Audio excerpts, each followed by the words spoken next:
Nagbabalik po ang DepEd Hour para sa discussion segment ng ating palatuntunan. Sir Alan. Kasama pa rin natin, Ma'am Jane, yung mga nagsipagwagi sa National Children's Science Congress. At kanina ay naibahagi na ni Dana at ni Maria Clara yung kanilang experience. Kinabahan nga daw yung dalawa, no? Anong naman natin yung experience ni Lance at ni Raven? Kinabahan ba kayo, anak? Raven? Yes po. Si Lance naman.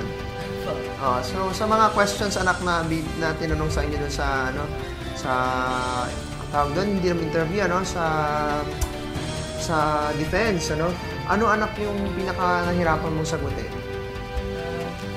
Yung pag-inject nga po ng Aloxan sa rat pa para po ma-stop po yung pagpa-function po ng pancreas na nagpa-produce po ng sugar sa Aloxan, tama na. Aloxan. Paano naging tanong sa'yo nun? Paano naging tanong? Ang tanong ko nag-inject ba kayo ng Aloxan sa rat pa? Sa rat. So, ang sagot nyo, hindi. Hindi. Ayun. So, ano yung naging reaction ni Sir Ricky doon sa tanong na yun? Siyempre, sir, nandun din kayo, no? Nandun ako. Kaya lang, hindi rin namin pala nga nagawa yun. Kasi, hindi na namin kailangan nga palang magdagdag ng sugar doon sa rat. Ayun. Aloksan, ano? Hindi alaksan. Siguro ano yun no? Gamot yun, ano? So yun ang naging pinakamahirap na tanong kina Lance. So siguro sa susunod... Nahirapan dahil nakalimutan ninyong mag-inject.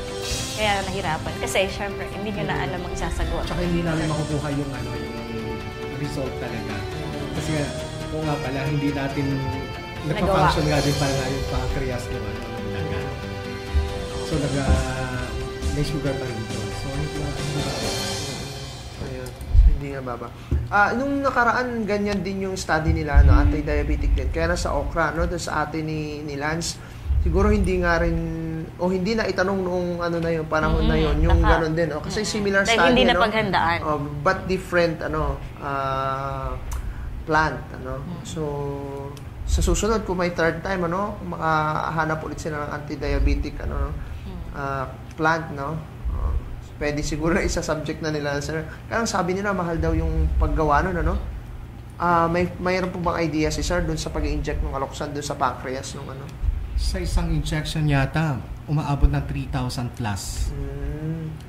At saka kailangan... So, hindi naman lang naman isang daga ang i-inject. Siyempre, kung siyang yun. Po. Diba? Yun. Ayan. So, yun po ang kanilang project, investigatory project sa life science, yung sa Milon-Milonan, Ma'am Jane. Ayan. So, ngayon tanong lang natin kung ano pa yung mga natutunan nila. Siyempre, it's a long process. Siguro June pa lang, naghahanda na sila. June last year, naghahanda na sila para sa contest. Tanong natin kung ano yung mga values na natutunan ng ating mga estudyante na ito.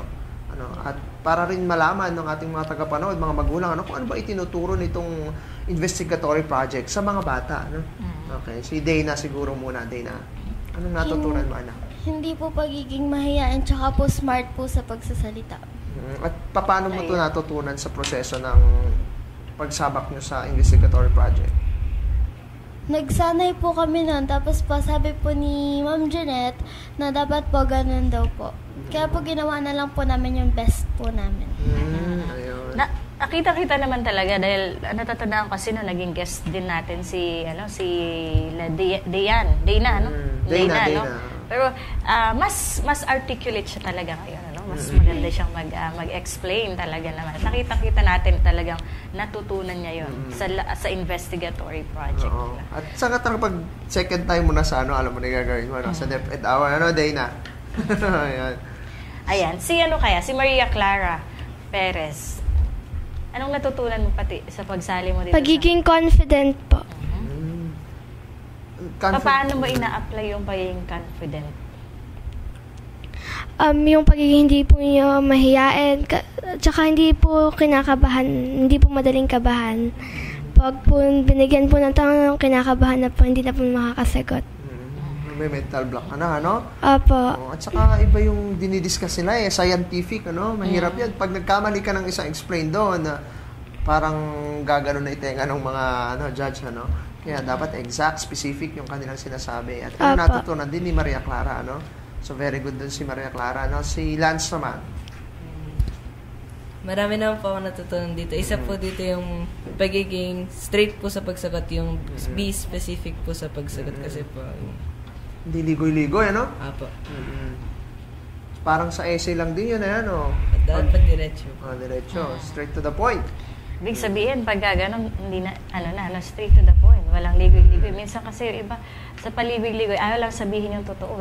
Kaya doon lumiligoy-ligoy. So ngayon, hindi na magsisinungaling itong si Lance. Straight to the point. Ngayon, si Raven naman, anong natutunan mo dito sa paglaban mo sa investigatory project? Naging confident po ako, tsaka naging smart po ako sa pagsasalita po sa mga judges. So, yun ang commonality nila, Ma'am Jane, ano? So, confidence talaga, ano? At saka precision, ano? Sa pagsagot. Kasi talagang kailangan yun, ano? Lalo na pag lumalaban ka sa mga ganyang contest na kailangan magsalita. Kaya ka nga laban ng contest yun, di ba?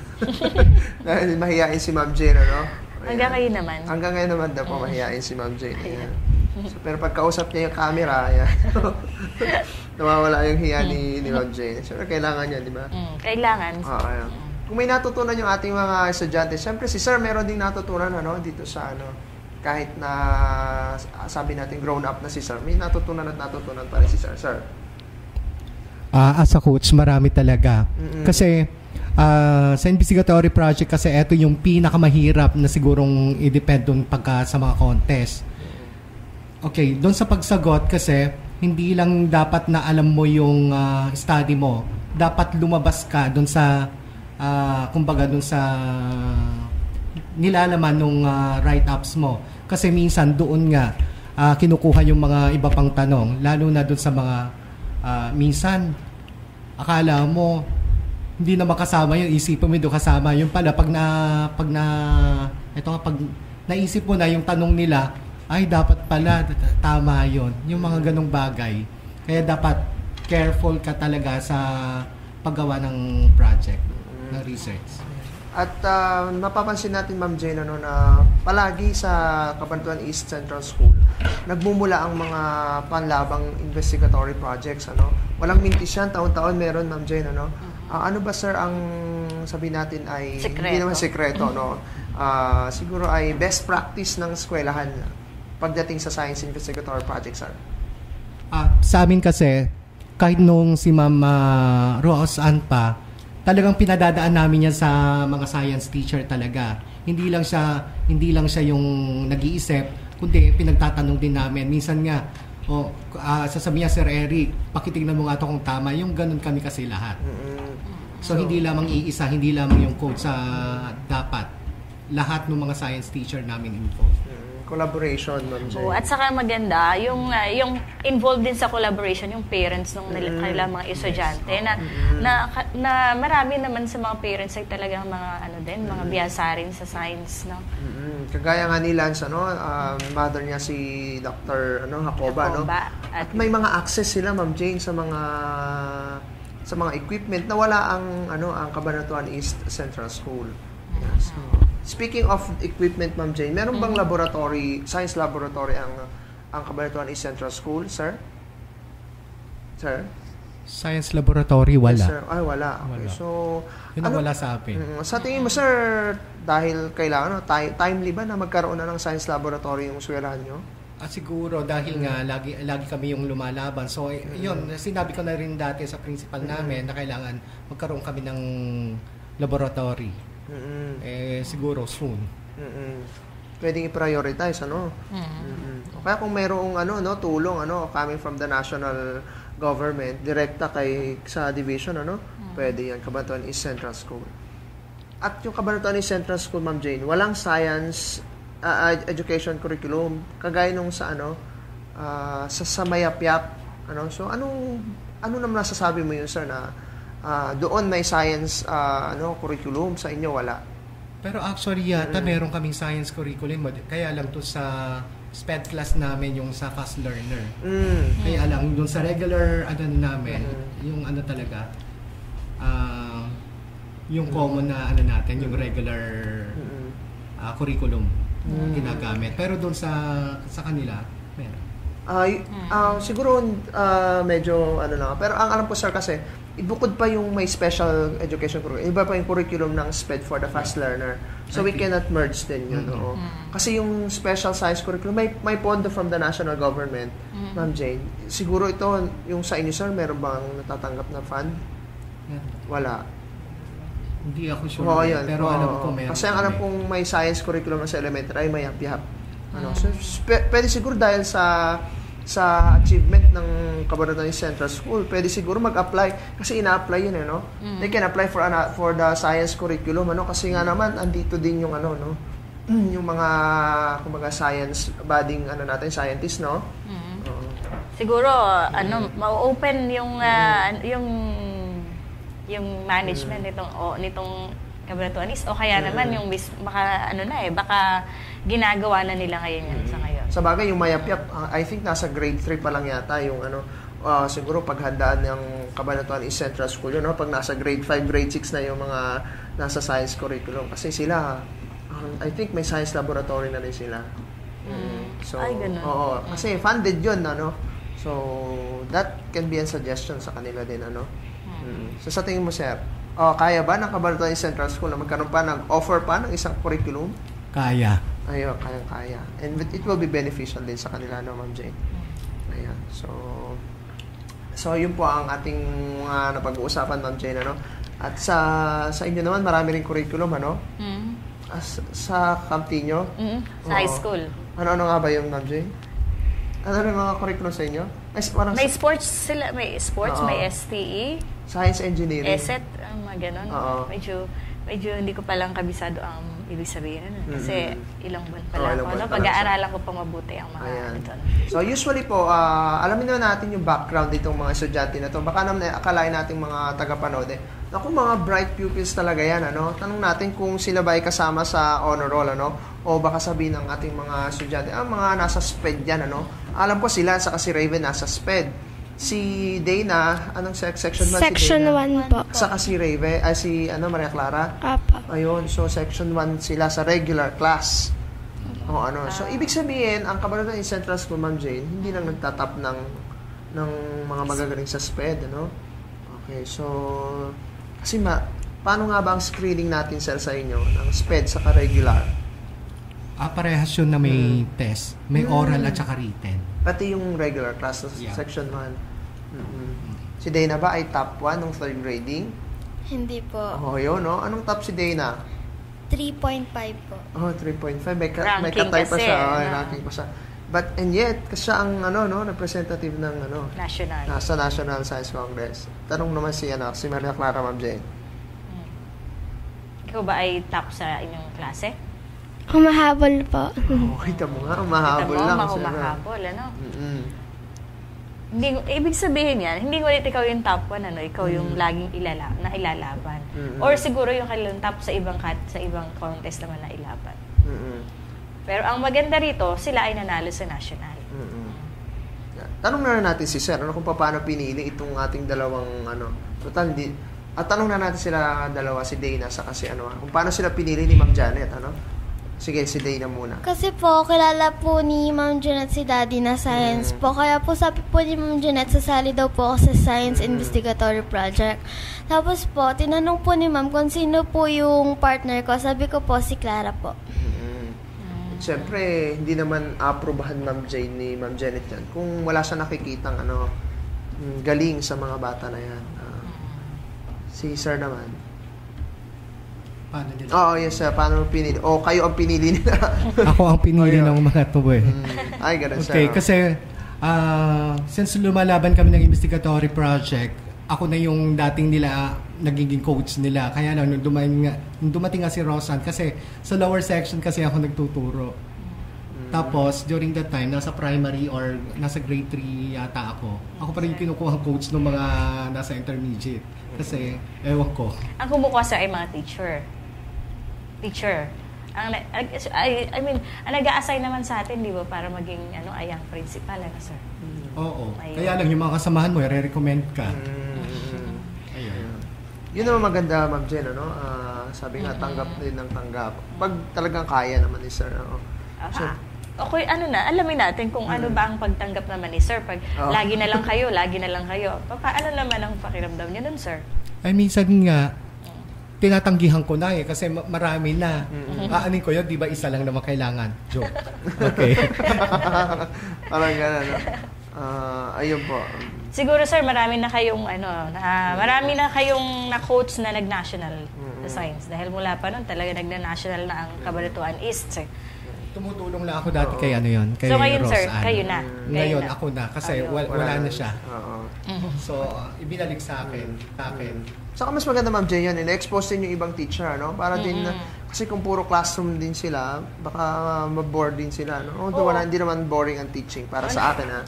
Pero kailangan pa rin ng, kumbaga, variation, nga sa gawain ng teacher. At yung mga contest na yun ang nagbibigay ng, kumbaga, ay highlight din, sa buhay ng pagiging guro. Ayan. So, itong ating mga bisita na ito, Ma'am Jane, mga bata, mga matatawag na natin silang mga young scientists, tanong natin sa kanila kung ano ba dapat ang attitude ng isang young scientist, at paano nila ito mapapakita, sa anong paraan. Ayan. Siyempre, bueno mano na naman natin si Dana. Anong sa tingin mo, anak, yung attitude ng isang young scientist na kagaya mo?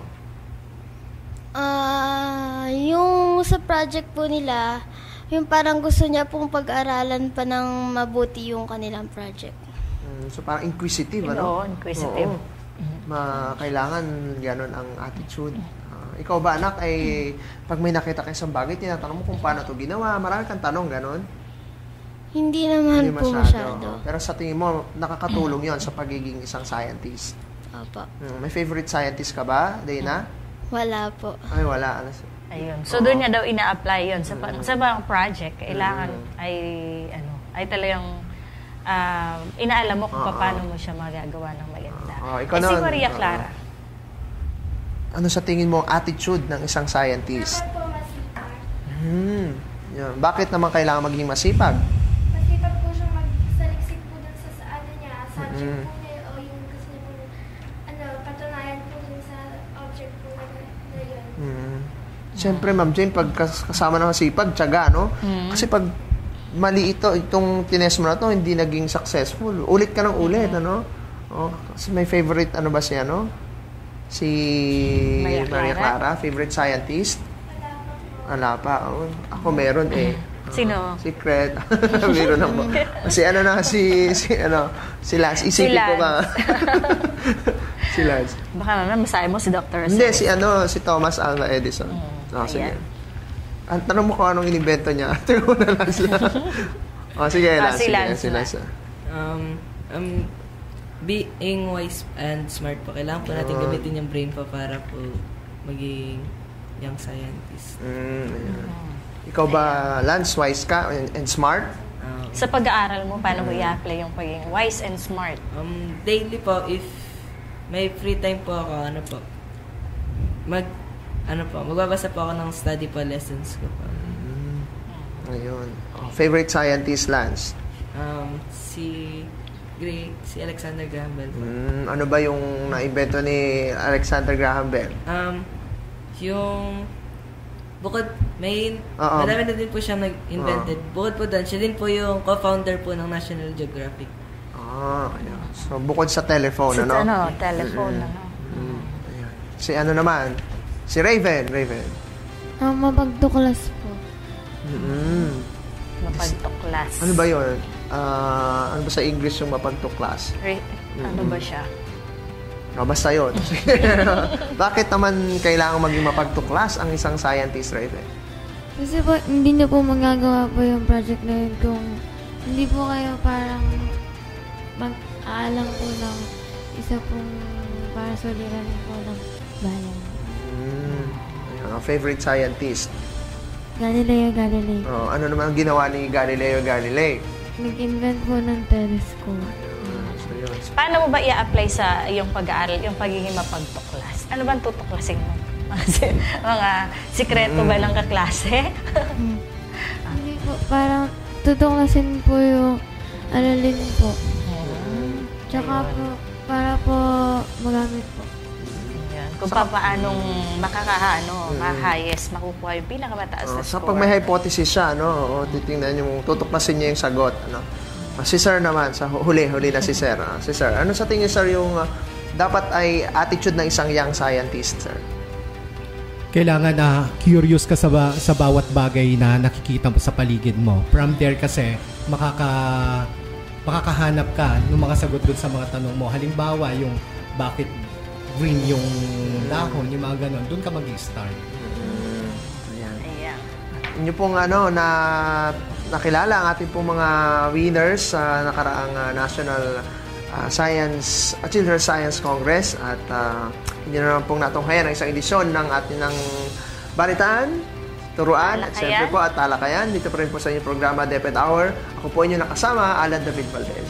Sa ngalan po ng Office of Media and ICT sa Pungunay Sir Glenn Agustin, ako po si Jane Valderrama. Abangan po ninyo ang susunod na programa, Slow Moments and Memories with Jade Christian. Magandang gabi.